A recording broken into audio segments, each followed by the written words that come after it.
Hi ಎಲ್ರಿಗೂ ನಮಸ್ಕಾರ. ನಾನು ನಿಮ್ಮ Sahana. Welcome back Sahana vlogs Kannada channel. ಎಲ್ಲರೂ ಹೇಗಿದ್ದೀರಾ? ಎಲ್ಲರೂ ಚೆನ್ನಾಗಿದ್ದೀರಾ ಅನ್ಕೋತೀನಿ. ನಾನು ಕೂಡ ಚೆನ್ನಾಗಿದ್ದೀನಿ.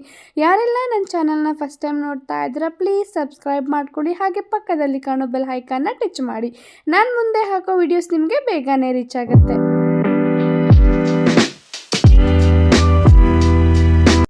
ಓಕೆ ಗಾಯ್ಸ್, ಇನ್ನು ಇವತ್ತಿನ ವಿಡಿಯೋಗೆ ಬಂದರೆ ಇವತ್ತಿನ ವಿಡಿಯೋದಲ್ಲಿ ನಾನು ಪುದೀನ ಸೊಪ್ಪು ಪಲಾವ್ನ ಮಾಡ್ತಾ ಇದ್ದೀನಿ. ಸೊ ನಾನು ಯಾವ ಥರ ಪುದೀನ ಸೊಪ್ಪು ಪಲಾವ್ ಮಾಡ್ತೀನಿ ಅಂತೇಳಿ ಈ ವಿಡಿಯೋದಲ್ಲಿ ನೋಡೋಣ ಬನ್ನಿ.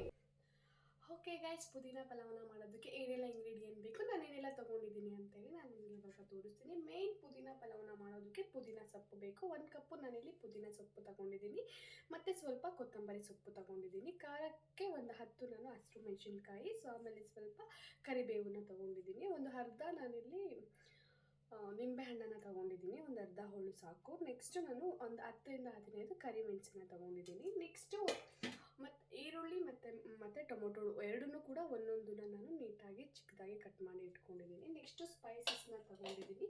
ಪಲಾವ್ ಎಲೆ, ಚಕ್ಕೆ, ಜೀರಿಗೆ, ಸಾಸಿವೆ, ಏಲಕ್ಕಿ ಎಲ್ಲನೂ ಕೂಡ ಇಲ್ಲಿ ತೊಗೊಂಡಿದ್ದೀನಿ. ನೆಕ್ಸ್ಟು 1.5 ಟೀ ಸ್ಪೂನ್ ಅಷ್ಟು ನಾನಿಲ್ಲಿ ಶುಂಠಿ ಬೆಳ್ಳುಳ್ಳಿ ಪೇಸ್ಟ್ನ ತೊಗೊಂಡಿದ್ದೀನಿ. ಇಷ್ಟು ನಾನು ಇವಾಗ ಇಲ್ಲಿ ಪಲಾವ್ನ ಮಾಡೋದಕ್ಕೆ ರೆಡಿ ಮಾಡಿ ಇಟ್ಕೊಂಡಿದ್ದೀನಿ. ಸೊ ಇವಾಗ ಪಲಾವ್ ಹೇಗೆ ಮಾಡೋದು ಅಂತ ಸ್ಟಾರ್ಟ್ ಮಾಡೋಣ. ಮೊದಲಿಗೆ ನಾನಿಲ್ಲಿ 1 ಕಪ್ ರೈಸ್ನ ನಾನು 10 to 20 ಮಿನಿಟ್ಸ್ ನಾನು ನೆನೆದಕ್ಕೆ ಇಡ್ತಾ ಇದ್ದೀನಿ.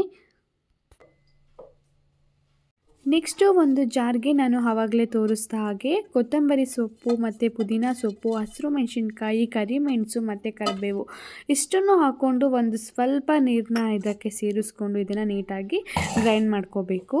ನಾನಿಲ್ಲಿ ತೋರಿಸ್ತಿರೋ ಹಾಗೆ ಇಷ್ಟು ಪೇಸ್ಟ್ ಆದರೆ ಸಾಕು.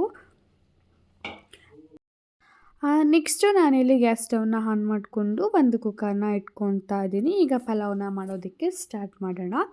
ಸ್ವಲ್ಪ ಕುಕ್ಕರ್ ಬಿಸಿ ಆದಮೇಲೆ ನಾನಿಲ್ಲಿ ಅಡುಗೆ ಆಯಿಲ್ನ ಸೇರಿಸ್ತಾ ಇದ್ದೀನಿ. ಸೊ ನಮಗೆ ಒಗ್ಗರಣೆಗೆ ಎಷ್ಟು ಬೇಕು ನೋಡಿಕೊಂಡು ಆಯಿಲ್ನ ಆ್ಯಡ್ ಮಾಡಿಕೊಂಡ್ರೆ ಆಯಿತು. ಪಲಾವ್ ಆಗಿರೋದ್ರಿಂದ ನಾನಿಲ್ಲಿ ಸ್ವಲ್ಪ ಜಾಸ್ತಿನೇ ಆಯಿಲ್ನ ಬಳಸ್ಕೊತಾ ಇದ್ದೀನಿ. ನೆಕ್ಸ್ಟು ಆಯಿಲ್ ಸ್ವಲ್ಪ ಬಿಸಿ ಆದಮೇಲೆ ನಾನು ಆವಾಗಲೇ ತೋರಿಸ್ದಾಗೆ ಏನೆಲ್ಲ ಸ್ಪೈಸಸ್ನ ತೊಗೊಂಡಿದ್ದೆ, ಸಾಸಿವೆ, ಜೀರಿಗೆ, ಚಕ್ಕೆ, ಲವಂಗ ಎಲ್ಲನೂ ಕೂಡ ಇವಾಗ ಆಯಿಲ್ಗೆ ನಾನು ಆ್ಯಡ್ ಮಾಡ್ತಾಯಿದ್ದೀನಿ. ಹಾಗೆ ಶುಂಠಿ ಬೆಳ್ಳುಳ್ಳಿ ಪೇಸ್ಟ್ ಕೂಡ ನಾನು ಇವಾಗಲೇ ಆ್ಯಡ್ ಮಾಡ್ತಾಯಿದ್ದೀನಿ. ಸ್ವಲ್ಪ ಹಸಿ ಸ್ಮೆಲ್ಲು ಇರುತ್ತೆ ಅಲ್ವಾ ಶುಂಠಿ ಬೆಳ್ಳುಳ್ಳಿ, ಸೊ ಇವಾಗನೇ ಆ್ಯಡ್ ಮಾಡಿದ್ರೆ ಅದು ಚೆನ್ನಾಗಿ ಫ್ಲೇವರ್ ಸಿಗುತ್ತೆ, ಹಸಿ ಸ್ಮೆಲ್ಲು ಕೂಡ ಹೋಗುತ್ತೆ. ಸೊ ಹಾಗಾಗಿ ಇವಾಗಲೇ ಅದನ್ನು ಕೂಡ ಹಾಕ್ಕೋಬೇಕು. ಅಷ್ಟನ್ನು ಕೂಡ 1-2 ಮಿನಿಟ್ಸ್ ಅದನ್ನು ನೀಟಾಗಿ ಫ್ರೈ ಮಾಡಿಕೊಂಡ್ರೆ ಆಯಿತು. ನೆಕ್ಸ್ಟು ನಾನು ಆವಾಗಲೇ ಹೆಚ್ಚಿಟ್ಕೊಂಡಾಗೆ ಫಸ್ಟು ಇಲ್ಲಿ ನಾನು ಆನಿಯನ್ನ ಆ್ಯಡ್ ಮಾಡ್ತಾ ಇದ್ದೀನಿ. ಇದನ್ನು ಕೂಡ 1 to 3 ಮಿನಿಟ್ಸ್ ಎಣ್ಣೆಲಿ ನೀಟಾಗಿ ಫ್ರೈ ಮಾಡ್ಕೋಬೇಕು. ಆನಿಯನ್ ಸ್ವಲ್ಪ ಕಲರ್ ಚೇಂಜ್ ಆಗುತ್ತೆ, ಅಲ್ಲಿವರೆಗೂ 2 ಮಿನಿಟ್ಸ್ ಅದನ್ನು ಫ್ರೈ ಮಾಡಿಕೊಂಡ್ರೆ ಸಾಕು.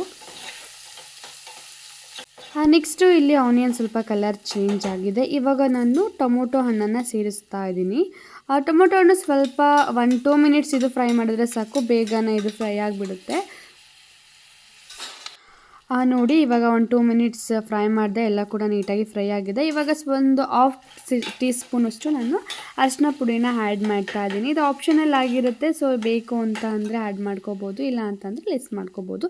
ಇವಾಗ ಎಲ್ಲ ಕೂಡ ನೀಟಾಗಿ ಫ್ರೈ ಆಗಿದೆ. ಸೊ ನೆಕ್ಸ್ಟು ಅದಕ್ಕೆ ಆವಾಗಲೇ ಪುದೀನ ಪೇಸ್ಟ್ನ ಮಾಡಿ ಇಟ್ಕೊಂಡಿದ್ವಿ ಅಲ್ವಾ, ಅದನ್ನು ಇಲ್ಲಿ ನಾನು ಇವಾಗ ಸೇರಿಸ್ತಾ ಇದ್ದೀನಿ. ಸೊ ಇದನ್ನು ಕೂಡ 1-2 to 3 ಮಿನಿಟ್ಸ್ ನೀಟಾಗಿ ಆಯಿಲ್ನಲ್ಲಿ ಫ್ರೈ ಮಾಡಬೇಕು. ಹಸಿ ಸ್ಮೆಲ್ಲು ಏನಿರುತ್ತೆ ಪುದೀನ ಸೊಪ್ಪು, ಕೊತ್ತಂಬರಿ ಸೊಪ್ಪು ಅದೆಲ್ಲ ನೀಟಾಗಿ ಹೋಗುತ್ತೆ. ಸೊ ಅಲ್ಲಿವರೆಗೂ 1-2 to 3 ಮಿನಿಟ್ಸ್ ಅದನ್ನು ನೀಟಾಗಿ ಫ್ರೈ ಮಾಡಿದ್ರೆ ಆಯಿತು. ಓಕೆ, ಇದು ಇವಾಗ ರೆಡಿಯಾಗಿದೆ. ನೆಕ್ಸ್ಟು ಅದಕ್ಕೆ ನಾವು ಆವಾಗಲೇ ಅಕ್ಕಿನ ನೆನೆಯೋದಕ್ಕೆ ಇಟ್ಟಿದ್ವಿ ಅಲ್ವಾ, ಅದನ್ನು ನೀಟಾಗಿ ನೀರನ್ನೆಲ್ಲ ಸೋದಿಸ್ಕೊಂಡು ಅಕ್ಕಿನ ಮಾತ್ರ ನಾನಿಲ್ಲೇ ಆ್ಯಡ್ ಮಾಡ್ತಾ ಇದ್ದೀನಿ. ಅಕ್ಕಿ ಮತ್ತು ಮಸಾಲೆ ಎರಡನ್ನೂ ಕೂಡ ನೀಟಾಗಿ ಮಿಕ್ಸ್ ಮಾಡಬೇಕು. ಮಸಾಲೆ ಏನಿದೆ ಅದೆಲ್ಲ ಅಕ್ಕಿ ಮತ್ತು ಮಸಾಲೆ ಎರಡೂ ಕೂಡ ನೀಟಾಗಿ ಮಿಕ್ಸ್ ಆಗಬೇಕು. 1 ಮಿನಿಟ್ ಅದನ್ನು ನೀಟಾಗಿ ಮಿಕ್ಸ್ ಮಾಡಿ ಆದಮೇಲೆ ನಾವು ಯಾವ ಕ್ವಾಂಟಿಟಿಯಲ್ಲಿ ರೈಸ್ನ ತೊಗೊಂಡಿರ್ತೀವಿ ಅಲ್ವಾ, ಆ ಅಳತೆನ ನೋಡಿಕೊಂಡು 1 ಕಪ್ಪು ರೈಸನ್ನ ತೊಗೊಂಡಿದ್ದೀವಿ ಅಂತಂದರೆ ಅದಕ್ಕೆ ನಾವು 2-2.5 ಈ ಥರ ನೀರನ್ನ ಆ್ಯಡ್ ಮಾಡ್ತೀವಿ ಅಲ್ವಾ. ಸೊ ಅಳತೆನ ನೋಡಿಕೊಂಡು ನೀರನ್ನ ಮೆಜರ್ಮೆಂಟ್ ತೊಗೊಂಡು ನೀರನ್ನ ಇಲ್ಲೇ ಆ್ಯಡ್ ಮಾಡಬೇಕು. ಸೊ ನಾನಿಲ್ಲಿ ಯಾವುದ್ರಲ್ಲಿ ನಾನು ಅಕ್ಕಿನ ತೊಗೊಂಡಿದ್ದೆ ಅಲ್ವಾ ಆ ಒಂದು ಕಪ್ಪಲ್ಲಿನೇ ಮೆಜರ್ಮೆಂಟಲ್ಲಿ ನೀರನ್ನ ತಗೊಂಡು ನಾನಿಲ್ಲಿ ಸೇರಿಸ್ತಾ ಇದ್ದೀನಿ. ಕೆಲವರು ಹಾಗೇನೆ ಹಾಕ್ತಾರೆ. ಸೊ ನನಗೆ ಆ ಥರ ಬರೋದಿಲ್ಲ. ಸೊ ನಾನು ಯಾವ ಲೋಟದಲ್ಲೇ ಆಗಲಿ ಅಥವಾ ಯಾವ ಪಾತ್ರೆಯಲ್ಲಿ ಅಕ್ಕಿನ ತೊಗೊಂಡಿರ್ತೀನಿ ಅಲ್ವಾ ಅದೇ ಲೋಟದಲ್ಲಿ ಮತ್ತು 1 to ಡಬಲ್ ನೀರು ಹಾಕ್ತೀವಿ ಅಲ್ವಾ. ಸೊ ಆ ಥರ ಅಳತೆ ಮಾಡಿಬಿಟ್ಟು ಹಾಕ್ಕೊತಾ ಇದ್ದೀನಿ. ಸೊ ನೀರನ್ನೆಲ್ಲ ಆ್ಯಡ್ ಮಾಡಿ ಆದಮೇಲೆ ಒಂದು 2 ಮಿನಿಟ್ಸ್ ಅದನ್ನು ಕೂಡ ನೀಟಾಗಿ ಮಿಕ್ಸ್ ಮಾಡಿ ರುಚಿಗೆ ನೋಡಿಕೊಂಡು ನಮಗೆ ಎಷ್ಟು ಬೇಕು ಉಪ್ಪು ರುಚಿಗೆ ನೋಡಿಕೊಂಡು ಉಪ್ಪನ್ನ ಇಲ್ಲಿ ಸೇರಿಸ್ಕೊಬೇಕು. ನಾನಿಲ್ಲಿ ಚಿಕ್ಕ ಸ್ಪೂನ್ ಆಗಿರೋದ್ರಿಂದ ಒಂದು 2-3 ಸತಿ ಉಪ್ಪನ್ನು ಹಾಕ್ಕೊಂಡಿದ್ದೀನಿ. ಸೊ ನೀವು ನಿಮ್ಮ ರುಚಿಗೆ ನೋಡಿಕೊಂಡು ಉಪ್ಪನ್ನ ಆ್ಯಡ್ ಮಾಡ್ಕೊಳ್ಳಿ. ಹಾಗೆ ಒಂದು ನಿಂಬೆ ಹಣ್ಣು ತೊಗೊಂಡಿದ್ದೆ ಅಲ್ವಾ, ನಿಂಬೆ ಹಣ್ಣಿನ ರಸನ ಲಾಸ್ಟಲ್ಲಿ ನಾನು ಈ ಥರ ಹಾಕ್ತಾಯಿದ್ದೀನಿ. ಎಲ್ಲನೂ ಕೂಡ ಹಾಕಿ ಆದಮೇಲೆ ಇನ್ನೊಂದು ಸರಿ ನೀಟಾಗಿ ಅಷ್ಟನ್ನು ಕೂಡ ಮಿಕ್ಸ್ ಮಾಡಿಬಿಟ್ಟು ಒಂದು 2 ಮಿನಿಟ್ಸ್ ಹಂಗೆ ಅದನ್ನು ನೀರನ್ನ ಬಿಡ್ತೀನಿ. ನೆಕ್ಸ್ಟು ಒಂದು 2 ಮಿನಿಟ್ಸ್ ಆದಮೇಲೆ ಲಿಡ್ನ ಕ್ಲೋಸ್ ಮಾಡಿಬಿಟ್ಟು ಒಂದು 2 to 3 ವಿಸಿಲ್ ಆಗೋವಷ್ಟು ವಿಸಿಲ್ನ ಹಾಕಿಸ್ಕೊಂಡ್ರೆ ಸಾಕು. ಇವಾಗ ಪಲಾವ್ ರೆಡಿಯಾಗಿದೆ. ವಿಸಿಲೆಲ್ಲ ಆಗಿದೆ. ನೆಕ್ಸ್ಟು ನೀರೆಲ್ಲ ಹೋದ್ಮೇಲೆ ನಾನಿಲ್ಲಿ ಕುಕ್ಕರ್ ಲಿಡ್ನ ಓಪನ್ ಮಾಡ್ತಾಯಿದ್ದೀನಿ. ಸೊ ನೋಡಿ ಎಷ್ಟು ಚೆನ್ನಾಗಿ ಬಂದಿದೆ ಅಂತೇಳಿ. ಮಸಾಲೆ ಎಲ್ಲ ಮೇಲೆ ಇರುತ್ತೆ. ಸೊ ಅದಕ್ಕೋಸ್ಕರ ರೈಸ್ ಮತ್ತು ಮಸಾಲೆನ ನೀಟಾಗಿ ನಿಧಾನವಾಗಿ ಮಿಕ್ಸ್ ಮಾಡ್ಕೋಬೇಕು. ದೊಡ್ಡ ಪಾತ್ರೆಯಲ್ಲಿ ಏನಾದರೂ ನಾವು ಇಟ್ಟಿದ್ರೆ ಅಲ್ಲೇನೂ ಕೂಡ ಮಿಕ್ಸ್ ಮಾಡ್ಕೋಬೋದು. ಇನ್ ಕೇಸ್ ಏನಾದರೂ ಕುಕ್ಕರ್ ತುಂಬ ರೈಸ್ ಆಗಿತ್ತು ಅಂತ ಅಂದರೆ ಬೇರೆ ಪಾತ್ರೆಗೆ ಅದನ್ನು ಹಾಕ್ಕೊಂಡು ನೀಟಾಗಿ ಮಿಕ್ಸ್ ಮಾಡ್ಕೋಬೇಕು. ನಾನಿಲ್ಲಿ ಚಿಕ್ಕದ್ರಲ್ಲಿ ಸ್ವಲ್ಪ ಮಾಡಿದ್ರೋದ್ರಿಂದ ನನಗೆ ಕುಕ್ಕರಲ್ಲಿನೇ ಜಾಗ ಇತ್ತು. ಸೊ ನಾನು ಅಲ್ಲೇ ಮಿಕ್ಸ್ ಮಾಡ್ತಾ ಇದ್ದೀನಿ. ಸೊ ತುಂಬ ಚೆನ್ನಾಗಿ ಪುದೀನ ಸ್ಮೆಲ್ ಏನಿದೆ ಅಲ್ವಾ ಅದೆಲ್ಲ ಘಮ ಘಮ ಅಂತಲೇ ಬರ್ತಾಯಿತ್ತು.